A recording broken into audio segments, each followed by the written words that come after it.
Hey everyone, it's Nathan with Crown & Caliber, and today we have something really exciting, something fresh, something new. Today we're going to be looking at the new Black Bay 58 Blue. How we have this new watch is pretty awesome. So one of our good friends and actually ambassadors, Noah Williams, you can find him on Instagram at Noah Williams Style. He was lucky enough to get the new Black Bay 58 Blue and then was generous enough to actually send it to us to go ahead and review and give our thoughts on it. So first and foremost, go check out Noah Williams Style, and Noah, thank you, man. We appreciate the love from Charlotte. So anyway, that's how we got this watch. And what we're gonna do today is we are going to compare it to its brother, the Black Bay 58. And then we're also gonna compare it to the original Tudor Heritage Black Bay. Give our thoughts, give the pros, the cons, what Tudor has done so well over the years of the Black Bay line, and potentially some stuff they could do better. So ultimately what we're doing is we're giving a preview of a watch that Crown & Caliber will probably be seeing later this year as people begin to resell it in the pre-owned market. So let's dive in. All right, so up first we are going to be looking at the Tudor Heritage Black Bay. Now this watch was released in 2012 and had a ton of fanfare. Basically Tudor went and made, we've called it before, the best of kind of heritage watch. It was a 41 millimeter case. It had a pretty clean dial. It had Tudor snowflake hands. Originally, it came with a red bezel, more of a burgundy. Eventually, they released a blue bezel and a black bezel. You also received a domed sapphire crystal, which kind of furthered that best of Tudor heritage kind of vintage aesthetic, which is welcomed, and it does create some of that kind of distortion at the sides when you look at it from an angle, which is pretty cool. But there were some drawbacks. It was a 41 millimeter case size, so maybe a little bit more on the contemporary side of a larger watch. And it is fairly thick, which for some people maybe isn't that big of a deal, but for maybe a more modest wrist sized individual, that was kind of a somewhat of a drawback. Also, the bracelet was not your traditional 20 millimeter bracelet. So it definitely has some wrist presence. And a lot of people love that. I think the traditionalist in me prefers kind of that 40 millimeter dive watch aesthetic with a 20 millimeter bracelet. But all in all, it was a really well-received watch. Fast forward to 2019 and the Black Bay 58 comes out. No, it is not a 58 millimeter watch. 58 refers to the year 1958 and a lot of the heritage that comes in this Black Bay. Namely, what is great about this watch is its size. It is a hair under 40 millimeters. It is, I think, around 39.6 millimeters, and it is under 12 millimeters thick. That is crazy. It is about the same thickness as my Datejust. This watch in every way feels like you are wearing a vintage Submariner. I think Tudor knocked it out of the park. Some of the pros of this watch: the size, the thickness. It has a 20 millimeter bracelet. It is time only. The use of kind of that faux gilt, some of this gold colored accents both on the dial and in the hands and on the bezel definitely warmed the watch up. There is a spacer in Black Bay Heritage crowns, and they went ahead and made it completely steel colored. So again, kind of just cleaning the watch up and making it a little bit more vintage inspired. Something else that is really cool about the Tudor Heritage Black Bay 58 is it does have an in-house caliber. Now, most of the Heritage line has been updated to have in-house calibers, but with the 58 being smaller in size, Tudor had to go and make a new movement. So the MT, manufacturer Tudor 5402, is what is inside the Tudor. And it has, among other cool specs, a 70-hour power reserve. So a truly modern movement inside this watch. The Tudor Heritage Black Bay 58 did maintain that domed sapphire crystal from the original Tudor Heritage Black Bay, and it just works. It's nice to see kind of that domed crystal aesthetic that is vintage inspired, but also is sapphire, so has that creature comforts of being able to take a beating.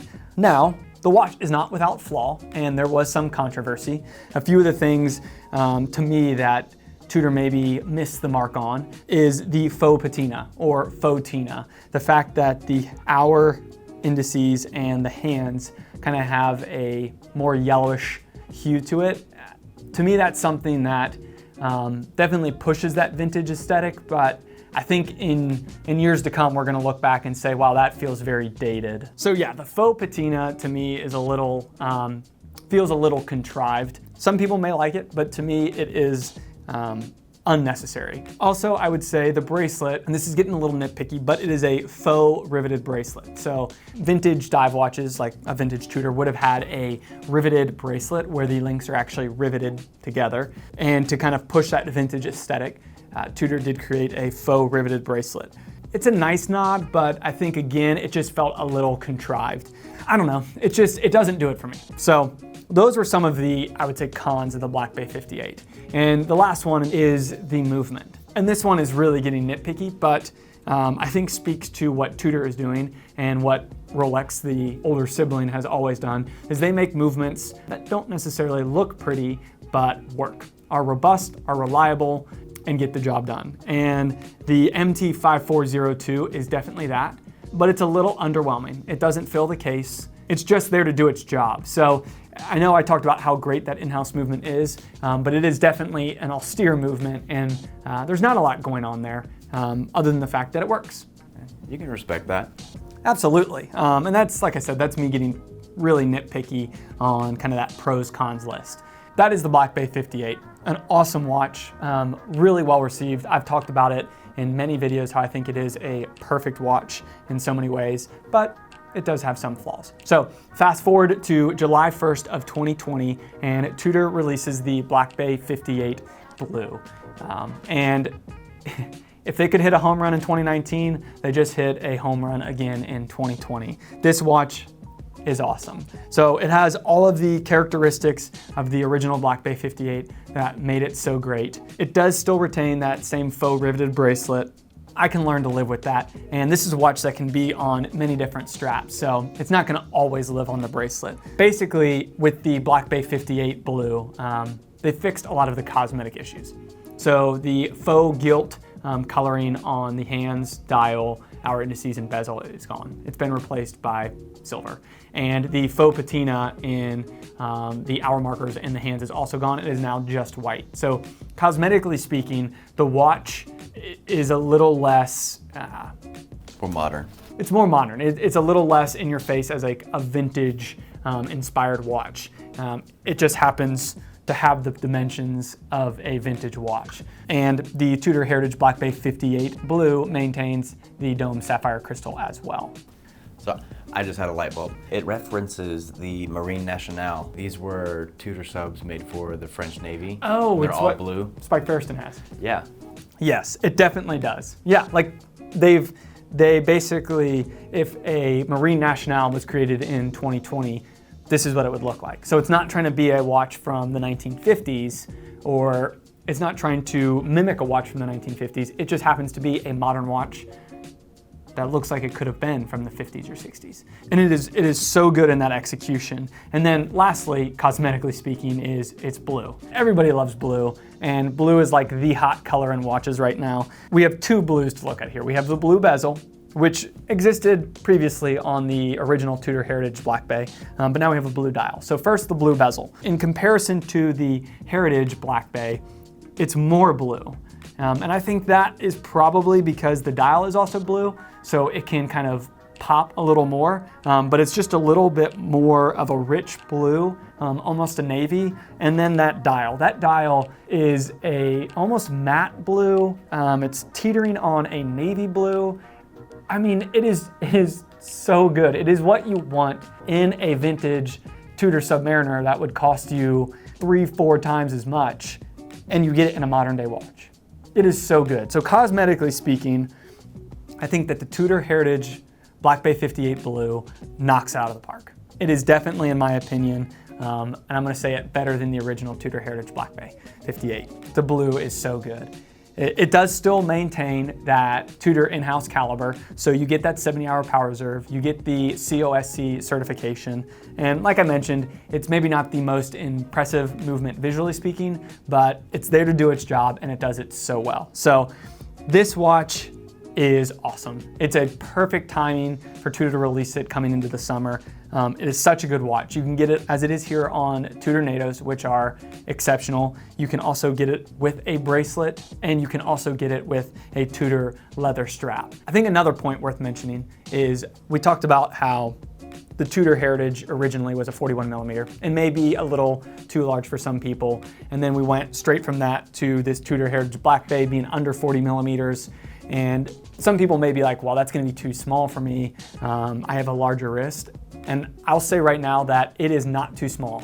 It absolutely will hold its weight next to a standard Submariner or any number of dive watches or sport watches. It's almost more in the thickness that it has that appeal of a vintage watch. And so many people love vintage Submariners. You know, those aren't relegated to smaller wrist sizes. So I think that the Black Bay 58 not only works well on smaller wrist sizes, but it still works just as well on a larger wrist size. But it does have more of that vintage aesthetic in its size. And I cannot say enough about how awesome this watch is.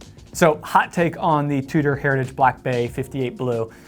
I think this is going to be one of the watches. I think in years to come and potentially even in decades to come, people are gonna look back at this watch, and that's why it's a hot take. This is crazy, but here's a perfect example. I have a good friend, he has a vintage Tudor sub, and he is in the process of trying to sell it because he wants to get the Black Bay 58 Navy. And that may sound crazy to some and may sound like heresy, but let's look at the facts. He's got a vintage Tudor sub. You know, effectively it is an ETA movement. It is old. You know, it's kind of like having a vintage car. It can't necessarily be his daily driver. He does have to baby it, you know, in some instances, where he goes ahead and ends up getting the Black Bay 58 Blue. And maybe it's just also because it's not as, you know, maybe valuable as a vintage timepiece. He doesn't necessarily have to baby it. And so I think that's one example, that's an anecdote. But the fact that there are people that are thinking about selling vintage Tudors to get the new Tudor Heritage Black Bay 58 Blue, I think speaks to a definite turning point in the industry. So I'll hang my hat on it. Hot take, the Tudor Heritage Black Bay 58 Blue is definitely a turning point in the industry. This is gonna be a watch that is definitely gonna be flying off the shelves. And if you get the opportunity to get one, you absolutely should. If you decide to wait until it hits the resale market, the pre-owned market, like at Crown and Caliber, I'm sure it's gonna be just as hot then as it is right now. So be on the lookout for this watch, guys. It is awesome. And again, thank you, Noah Williams, for sending us this watch to look at. It's been a long time since I've thought about buying a new watch, but the Tudor Heritage Black Bay 58 in blue is now at the top of my list. That is our preview of the Black Bay 58 Blue. Let us know in the comments below what you think about the new watch, what you think it does well, what you think could potentially be better about it, and let us know which you prefer. Do you prefer the original 58 or the new 58 Blue? And as always, thanks for watching.